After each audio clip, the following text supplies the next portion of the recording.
I can defend or criticize the role of the government at home during the war. We're not talking about foreign policy and getting us into war with Germany. We're talking about the policy and plans and actions of the government during the war inside the United States.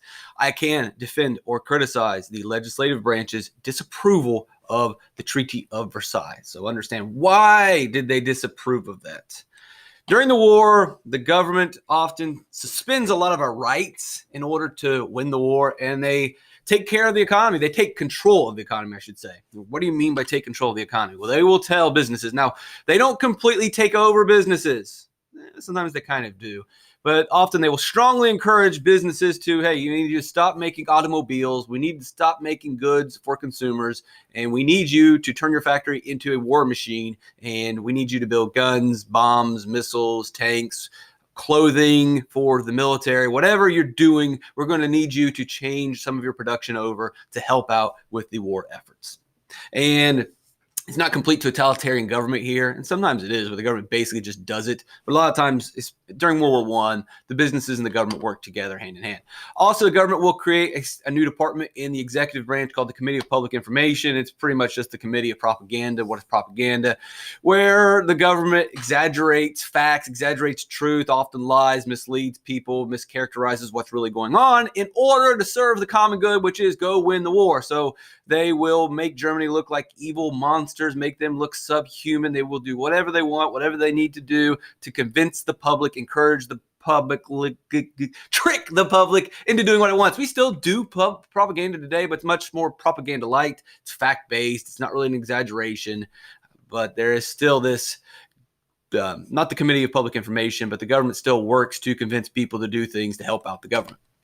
The Committee of Public Information will also create war bonds. What are war bonds? You can loan your money to the government. Why would I want to loan my money to the government? Well, they're going to give you an IOU in return, and it comes with interest. So let's say you loan them $100. You earn interest on that, and that means in the end you will get $105. So not only are you helping out your country and government by loaning them money, but also you are earning interest in return and making money off them for all intents and purposes. You are a bank. You feel good about what you're doing, and you're making that cash. Also, and they're going to use that money to buy military supplies and hopefully help them win the war. The Committee of Public Information takes control of the economy. They create war bonds during World War I, and they also will create victory gardens. So right before we talk about victory gardens, they'll also encourage you to starve yourself to death. The Committee of Public Information will tell you, hey, starve yourself, fatty. No, they don't do that. But they encourage you to eat less and ration. Why? Because if you eat less, that means there may be more food for the soldiers. And if the soldiers are healthy and eating, then maybe they can win quicker and we get this war over with. So you're doing another thing. Whether you are giving money to the government, here's another way that you can help out. Another way you can help out is planting a garden in your backyard. Why would I do this? Well, if you get all of your food from the supermarket, then some of that food can't go to the soldiers. So what we could do is only buy some of your food from the supermarket. The rest can then go to the soldiers. Well, how do you make up for the difference? I used to get more food. Now I don't. You will have to grow the rest of your food on your own. So if you just eat the food that you grow, then the majority of the food grown in the United States can go to our soldiers, keep them healthy, and we can win the war. The Committee of Public Information does not make you do this. We are not an autocratic regime. It's not a totalitarian government. They strongly encourage you to do it. Wink, wink, nod, nod. You can see some examples, and here you're going to notice, well, this is actually from World War II. Yeah, it's actually from World War II. We will do it again. The Espionage Act, on its face, doesn't seem like a bad idea. We should have a law that prevents people from spying on the country. And if you're spying, yeah, you're going to hurt the war effort. We can't have that happening, so we're going to throw you in jail.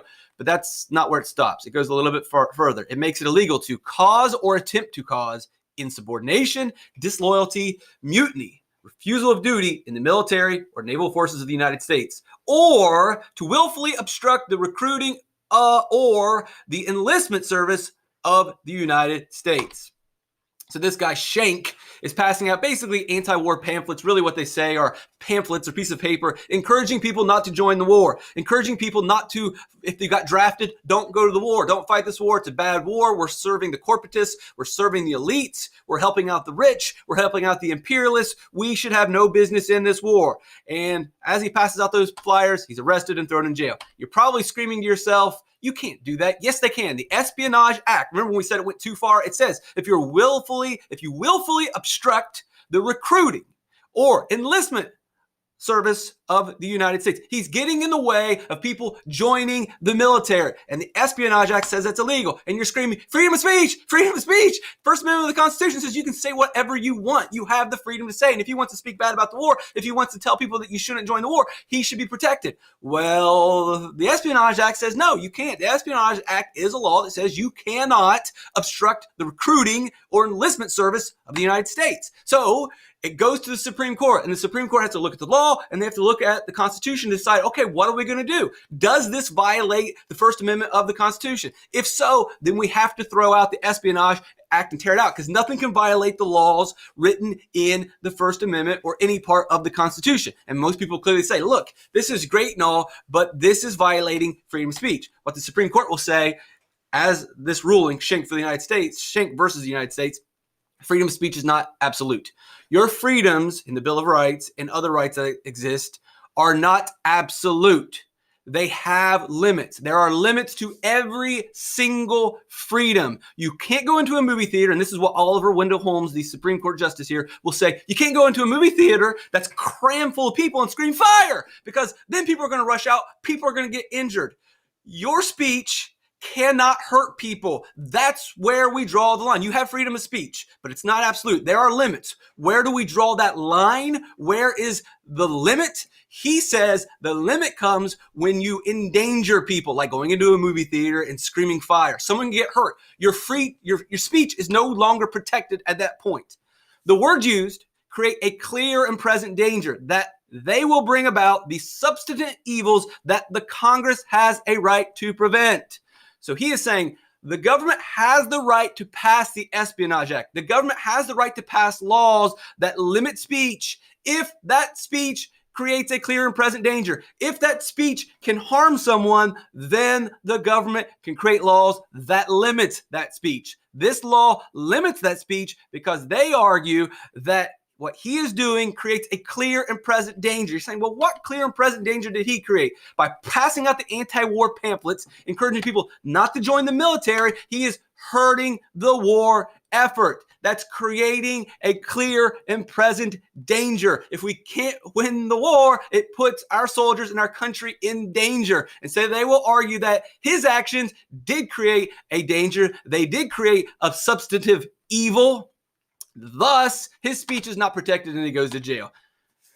We still have this today. This is the stare decisis. This will often be cited when we look at what speech is tolerated and what speech is not tolerated. Your freedom of speech is not absolute. There are limits. Again, if you put people in danger, if you harm people with your speech, that's where the line is crossed. So sometimes we get an argument of, well, did you harm them or not? That's another case for another day. But this precedent has been settled. Your speech is not absolute.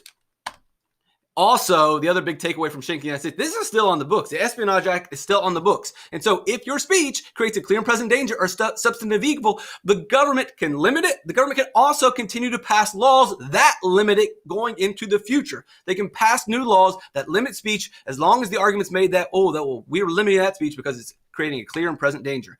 Let's look at this man from South Dakota. He says, this is during World War I. If I were conscription age and had no dependents and were drafted, now these are ifs because he's too old. He has not been conscripted. He has not been drafted. They are not making him. He's just saying, if this happened, I would refuse to serve. They could shoot me, but they could not make me fight. He's just saying if. Okay, this is not a situation that's happening. If you're thinking like, oh, he was drafted and he doesn't want to go, you can't do that. Part of your civic duties is that you have to go if called. He's not being called. He's too old. He's saying, if they made me, I wouldn't go. So it's just he's just talking trash. And they threw him in jail. They threw him in jail for talking trash. He's not refusing to serve. He's just speaking about how he hates the war. And why do they throw him in jail? Because basically the Espionage Act says the citizens cannot do anything that hurts the ability to win the war.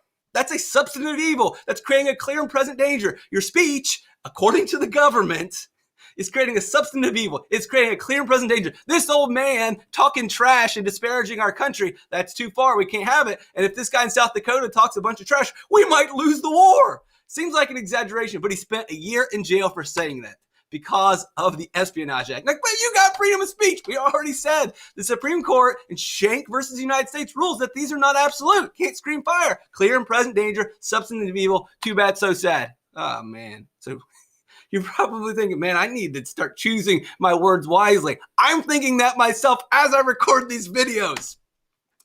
Emma Goldman will go a step further. She's not just passing out pamphlets. She creates a group, an organization called the No Conscription League. Basically, an anti-draft, don't join the Army League. Well, they pull the Espionage Act out of her, throw her in jail for 2 years, and then they go a step further. They kick her out of the country.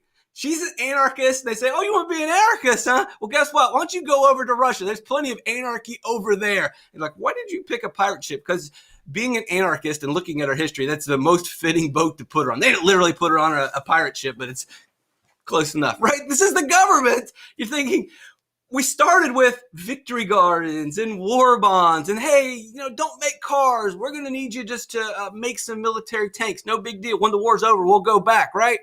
Now it's, oh, did you say something bad about the government? You're going to jail. Or someone down the street heard you say something bad about the government and they snitch on you, you go to jail. That's what was happening. Thousands of people were arrested and thrown in jail because of the Espionage Act. Many of them Germans because he's talking German. He must be a spy, or maybe he's saying bad stuff. Throw him in jail. There's a good point. We do need to stop spies, but where do we draw the line? And we still have this today. We've got Bradley Manning and Edward Snowden who, they illegally released information, but they were telling the public about the illegal things the government was doing. But by releasing this information, which was talking about the bad things the government was doing, they were creating a clear and present danger. So they are, even though, and so I probably should let you know that Bradley Manning is Chelsea Manning now. And I want to make sure I clear that up because I guess technically I just dead named her and I don't want to get this video pulled from YouTube. So Chelsea Manning and Edward Snowden are, well, she has been released and forgiven for her crimes. He is still the most wanted man and he's forced to live over in Russia. Also with the Espionage Act was this little tiny addendum called the Sedition Act. Now, if you go back to 1798, we had the Alien and Sedition Act, which was borderline illegal then. And so guess what? We brought it back. We got this law that was so terrible. Hey, let's bring it back. And it said, it took the Espionage Act and made it even crazier. It's a crime to willfully utter, print, write, or publish any disloyal, profane, scurrilous, or abusive language about the form of the government of the United States. So basically, every one of these YouTube videos would land me in prison if it were 1918. Willfully urge, incite, or advocate any curtailment of the production of the thing. So I haven't done that. Well, I guess I don't know. But I definitely have done that, which would be against the Sedition Act. Thankfully, the Sedition Act went too far and the government realized, all right, maybe we're going a little too far. So they repealed the Sedition Act and we have restored freedom of speech. But under the Sedition Act, you couldn't protest, you couldn't speak out, you would be in prison. But the Espionage Act is still on the books today, and the Espionage Act has plenty enough. Someone could argue that, oh, your YouTube videos are preventing the government during a time of terror, because there is a war of terror. Your videos are creating a clear and present danger and creating a substantive evil that are making it more difficult for the government to fight its wars. You could make that argument by looking at my videos and maybe possibly don't do that. Let's talk about some Espionage Act heroes and villains. Daniel Ellsberg, good guy, I guess. I don't know, but we'll talk about him in later videos, about him releasing the Pentagon Papers and exposing the evil things that the government was doing during Vietnam. Julius and Ethel Rosenberg, bad guys. They stole the nuclear secrets. And Julian Assange, WikiLeaks founder, to be determined. I'm not going to go into a bunch of the World War I battles. There it is. There's your trench war.